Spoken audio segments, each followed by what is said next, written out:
Okay, now that we have our form with a subform and we're ready to make a few more modifications, one thing that I will typically do is just close the property sheet if it's open.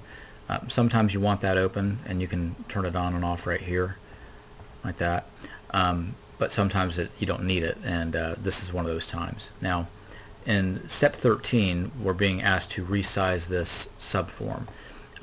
When you want to resize the entire subform, just click on it once and release your mouse, and then grab a hold of the right edge in this case and expand it out. Now it says to expand it to the right, which I'm fine because that's where most of the open space is. But I usually like to have this stuff at least somewhat aligned, so I'm going to grab the left edge of this also and just kind of drag it out like that. So that way the form and the subform are at least close to being aligned. They're not exact.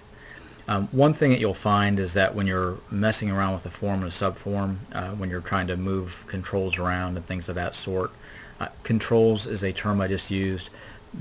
Every item that you can click on is a control. So these are controls, these are called label controls, these are bound controls, this is a subform control. But in any case, when you're trying to move controls around, a lot of times you end up moving things that you didn't intend to. So you'll get used to doing undo quite a bit, and then usually what I tell people is just find a dead area, click once, and then come back and click on the object of interest. So you kind of learn your way around by doing that, but that's anyway, that's just something to be aware of. So we're going to drag this thing out a little bit here, make the subform a little bit wider, and then pretty much from this point forward all you're doing is kind of a manual process. You're just going to make sure that the column widths are wide enough. Price, there's no way that it needs to be that wide. So what I would do is go to product ID here and double click this one. And maybe the best way to do this is to, and this is a good example right now, I want to select multiple fields, but I clicked this one and released, and now I can't get multiple fields, so I'm just going to click into a dead spot and then come back like this. And you're looking for that black arrow, and then you can click and drag across. But in any case, if I want to make these best fit, select them, double click. Now they're all best fit for what's in the form right now. Now this looks great for this particular record, but remember this is a form with a subform. Let me get this out of the way. And if I go to the next record, so right now I'm looking at supplier ARE318, which is Arseco Surgical, or Aresco I should say, Surgical. And then in any case, so I'm on the first record. If I go to the next record, so record 1 of 17, if I go here, now I'm on record 2 of 17. Well, notice what happened. The price is no longer wide enough, neither is the product name. So what I'm going to do, I don't have to worry about product ID, temp control, or sterile.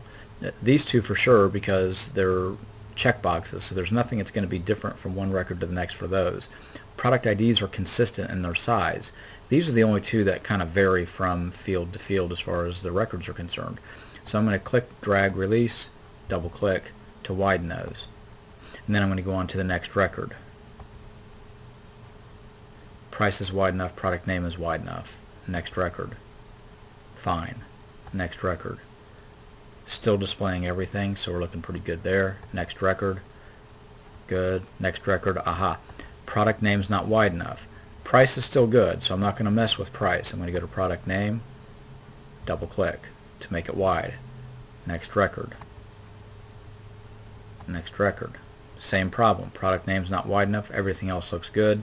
Double click to make it wider. And you're just going to continue this all the way through until you've hit every record. So here we are.